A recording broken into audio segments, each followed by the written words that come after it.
बिहाको समयमा खाना खाइरहेको अवस्था।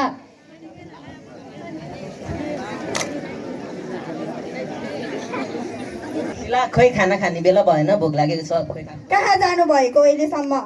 बजार गएको थिएँ, अलि ढिला भयो। ए ल ल, खाना खान बस्नु। अनि बुबा आमा र छोराछोरीले खाए त? बुबा आमा र छोराछोरीले त खाइ पनि सके, सुति पनि सके, तपाईँ र म मात्र बाँकी हो। ए हो र, आउनु त सँगै बसेर खाऊ। हुन्छ।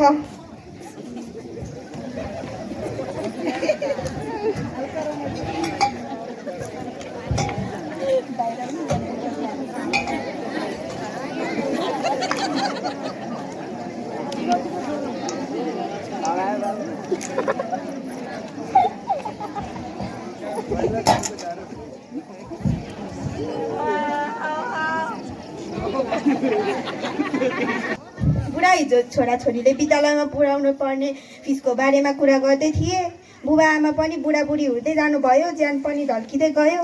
अब तपाईँ विदेश जानु बरु म एकाको खर्च मिलाउँछु। त नि, मेरो पनि विचार त्यही नै हो। विदेश जानको लागि प्रोसेस गर्दैछु। काम पनि मिलेको छैन, धेरै पैसाहरू पनि डुबिसक्यो।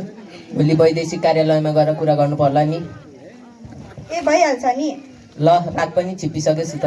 ल ल। भोलिपल्ट बिहान भइसक्यो, गोठमा गाईबस्तु कराएको कराइ छ, घाँस काट्न जानुपर्ने। एकछिन रोक न, पहिला चिया खाम अनि जाम्ला नि त। बुहारी चिया ल्याऊ त। आसामा ल्याए। शिला, मेरो त भिसा लागेछ, म त अब विदेश जाने भए। र अब हाम्रा पनि खुसीका दिन आउने भए। तपाईँ बाहिर गएर पैसा पठाउनु, म यहाँ घरको खर्चहरू बेहोर्छु। ए हस्। अब छोरा अर्काको देशमा गएर कुनै पनि गल्ती गर्नु हुँदैन। हाम्रो मन त तिमीलाई विदेश पठाउने थिएन, तर घरको स्थितिले गर्दा जानु पर्यो। बेला बेलामा आफ्नो श्रीमती र बुढा भएका बाबा आमालाई फोन गर्दै गर्नु, नाति नातिनाको स्कुलको फी पनि तिर्नु। हो त नि छोरा, राम्रोसँग जानु, आफ्नो स्वास्थ्यको ख्याल राख्नु। अर्काको देशमा गएर कुनै गल्ती काम गर्नु हुँदैन, राम्रोसँग काम गर्नुपर्छ। हामीलाई विदेश पुऱ्याएर आए कि? ए त्यो रामी विदेश गयो? गयो। ए अब त हामी भेट्दै गर्नुपर्छ, त्यो रामीले गर्दा हामी भेट्न नि पाएको थिएन। ए भइहाल्छ नि। हुन्छ, तिमीसँग मेरो फोन नम्बर छ? तिमीसँग नि? छ मसँग नि, भोलि भेटौँला नि त। हुन्छ, ल ल। दयाराम, खै घरमा पनि छैन क्या हो? ए साउ बाबु पो आउनु भएछ। लाउनु साउ बाबु, बस्नु। नमस्कार साउ बाबु। नमस्कार। खै ऋण तिर्नु पर्दैन? छोरा विदेश जाँदा लिएको ऋण त तिर्नुपर्छ नि। छोराले अहिले त पैसा पनि पठाएको होला। कहाँ पठाउनु? अहिलेसम्म 1 रुपियाँ पठाएको छैन। कता हो? ल पख, म अस्तिको रेस्टुरेन्टमा हो। होइन बुढा, के यस्तो बुहारीको पारा त ठिक लाग्दैन त। आफ्नो छोराछोरीको कुनै वास्ता नै छैन। हामी बुढाबुढी भएको झन् सासू ससुराको त केही कुनै वास्ता नै छैन। अहिलेसम्म नाति नातिनाको स्कुलको फी पनि तिरेको छैन। हामी बुढाबुढीको पनि औषधि ल्याउने समय भयो। औषधि ल्याउ त बुहारी भन्दाखेरि पनि पैसा छैन भन्छ। दिन साउ घरमा आएर पैसा मागेको छ। के यस्तो बुहारीको चरित्र त ठिक लाग्दैन त बुढा। ओहो, यस्तो अबेर भइसक्यो, अहिलेसम्म शिला त आउँदैन नि त।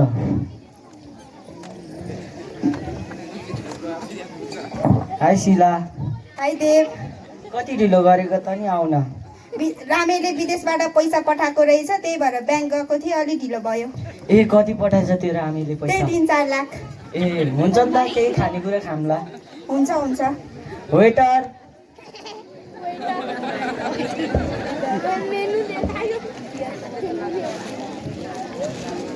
हामीलाई 2 प्लेट मासु र 2 बोतल बियर ल्याइदिनु न। मेरो नि ठिकै छ, खाऊ न खाऊ। भइहाल्छ नि।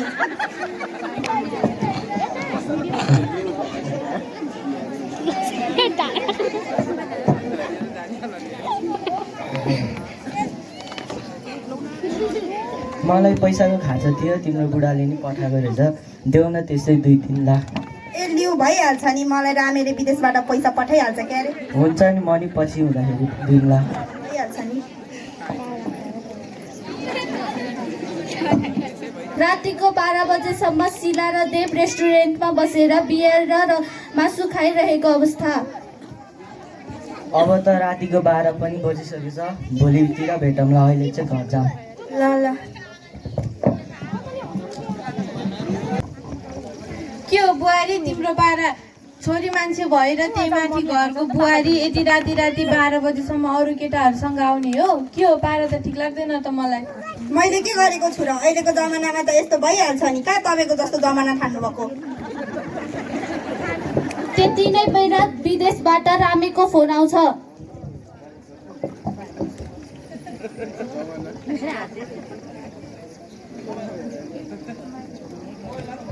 हेलो हेलो शिला, हजुर भन्नु। म त यहाँ ठुलो बिरामी परेँ, म त अब घर आउँदैछु। कहाँ अहिले आउने कुरा गरेको? यहाँ केही मिलाएकै छैन। हेलो बाबु छोरा। हेलो आमा, म त यहाँ ठुलो एक्सिडेन्टमा परेँ, म त अब घर आउँदैछु। हुन्छ आऊ बाबु छोरा, आफ्नै देशमा केही सानोतिनो काम गरेर जिन्दगी कटाउला नि। आऊ बाबु, आऊ तिमी आऊ। कहाँ अहिले आउने कुरा गरेको? तपाईँ आउने होइन, त्यहाँ भनिदिएको छु। अहिले आयो भने म घरमै बस्दिनँ।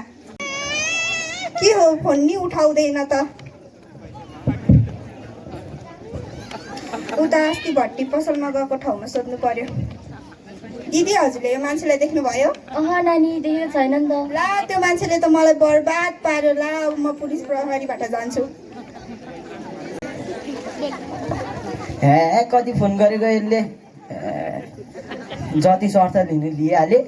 यसको बुढाले कमाएको पैसा नि खाइहाले। अब त म त लागेँ अन्तै, यसको नम्बरसम्म ब्लक गरेर गएँ म।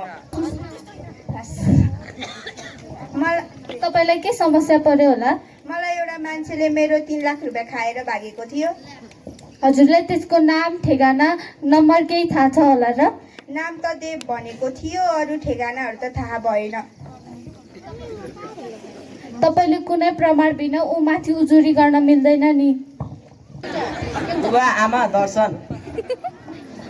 भाग्यमणी भाइ। बाबु तिम्रो हात के भयो? विदेशमा एक्सिडेन्टमा काटेको। खै त नि शिला। बाबु छोरा, तिमी विदेश गएपछि त तिम्रो श्रीमतीको चाला नै ठिक छैन। कुन बेला घर आउने हो, कुन बेला जाने हो, त्यो पनि थाहा छैन। अहिलेसम्म नातिनाको स्कुलको फी पनि तिरेको छैन। साउ दिन घरमा आएर छोराले पैसा पठाएको छैन, ऋण तिर्नु पर्दैन भनेको छ। राति 12-1 बजीसम्म कुन केटासँग घर आउँछिन्, कुन केटासँग जान्छन्, त्यो पनि थाहा छैन। अहिले त कति भइसक्यो, झन् घर पनि आएको छैनन्। ला, त्यसले मलाई बर्बाद पारी। विदेशमा त्यत्रो मेहनतले कमाएको पैसा त्यसले अरू केटामाथि उठाए। म के गरौँ? खोइ त्यो शिला, मैले त्यसलाई छोड्दिनँ। खै अहिलेसम्म घर पनि आएको छैन, त्यसको त चरित्रै राम्रो छैन। ला, त्यसले मलाई बर्बाद पारी। अब पुलिस चौकीमा उजुरी हान्न जान्छु। मेरो घर बर्बाद पारेर त यहाँ आएर बसेकी छ। म तँलाई छोड्दिनँ, छोड्दे मलाई। त्यसले मलाई बर्बाद पारी। रोकिनुहोस्, बसेर कुरा गरौँ। यसले मलाई बर्बाद पारी इन्सपेक्टर साहब। के गरेर उसले? मैले विदेशमा त्यत्रो मेहनतले कमाएको पैसा यसले अरू केटाहरू माथि उडाइ। म के गरौँ? म त बर्बाद भएँ। हामीले धेरै कुरा बुझेपछि निर्णय लिन धेरै नै गाह्रो भयो। मानिसको हेलचक्राले गर्दा यस्ता कयौँ घटनाहरू हाम्रा समाजमा घटिरहेका छन्।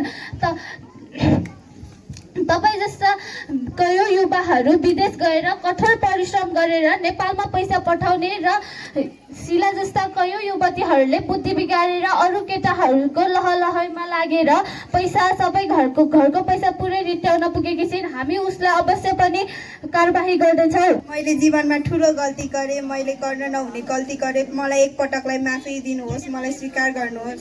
यस्तो दुष्टमती आइमाईलाई त्यसै छोड्नुहुन्न। यसले मलाई बर्बाद पारेको छ। यसले कडाभन्दा कडा सजाय पाउनुपर्छ। मैले एकचोटिको लागि ठुलो गल्ती गरेँ। मैले आफ्ना सासाना नानी बाबुहरूको भविष्यको लागि केही नसोचिकन अरू पुरुषसँग लागेँ। मलाई एकचोटि माफ गरिदिनुहोस्। हजुरले मलाई माफ नगरे त म मरेसरी नै हुन्छु। हो बाबु छोरा, अब हामी बुहारीले घर लिएर जाउँ। हामीले रिस मात्र गरेर हुँदैन, हाम्रो भविष्य पनि सोच्नु पर्यो। बुहारीले आफ्नो गल्तीको प्रायश्चित गरेकी नै छन् नि, उनले आफ्नो गल्ती स्वीकारेकी छिन्। हामीले नातिनाको भविष्य पनि हेर्नु पर्यो। यसरी रिस राखेर मात्र हुँदैन। बाबु छोरा, बुहारीले घर लिएर जाऊ। बुहारीले नपाउनु दुःख पाइसकिन्, अब घर लिएर जाऊ बाबु छोरा। पटकलाई छोडिदेऊ। अब के गर्ने त, बुद्धि बिगारिन्। अब एकपटकलाई छोडिदेऊ, आइन्दा यस्तो गर्दैन भनेकी छिन्।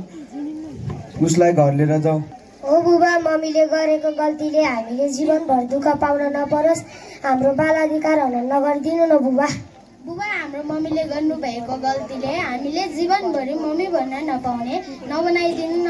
मम्मीले आफूलाई अवश्य पनि सुधार्ने हुनुहुन्छ। मम्मीलाई लिएर घर जाऊ न। अब तपाईँहरूले यति भन्नुहुन्छ भने म के भनौँ र, जाऊँ न त अब सबैजना। मैले जीवनमा यस्तो ठुलो गल्ती गर्दा गर्दै पनि मलाई यो परिवारले स्वीकार्नु भयो। मलाई आफ्ना बालबालिका सानसाना नानी बाबुहरूको भविष्यका लागि उनीहरूको भविष्यमा आमा भन्ने अभाव नपर्ने कारणले मलाई उद्देश्यले मलाई स्वीकार गर्नुभयो। यसका लागि म यो परिवारप्रति आभार व्यक्त गर्न चाहन्छु। शिला जस्ता कयौँ युवतीहरूले गर्दा रामे जस्ता कयौँ युवाहरू हिंसामा परेका छन्। यहाँ त शिलाले आफ्नो गल्ती स्वीकारेर अबदेखि यस्तो गर्दिन भनेर प्रतिज्ञा लिइसकेकी छिन्। तर पनि हाम्रा समाजमा यस्ता नराम्रा घटनाहरू घटिरहेका र अवश्य पनि यस्ता घटनाहरू रहेका छन्। यहाँ त शिलालाई यस परिवारले स्वीकारिसकेको छ। यहाँ कयौँ युवाहरू विदेश जान्छन् र शिला जस्ता श्रीमतीहरूले पैसा पठाउने र यसको परिणाम केही नहुने हामी त समाज सुधारका लागि अगाडि बढिसकेका छौँ। अब हजुरहरू पनि आफू कस्तो छु र समाजलाई सुधार्नको लागि के गर्नुपर्छ भनेर आजैदेखि नै कम्मर कसेर अघि बढौँ। धन्यवाद।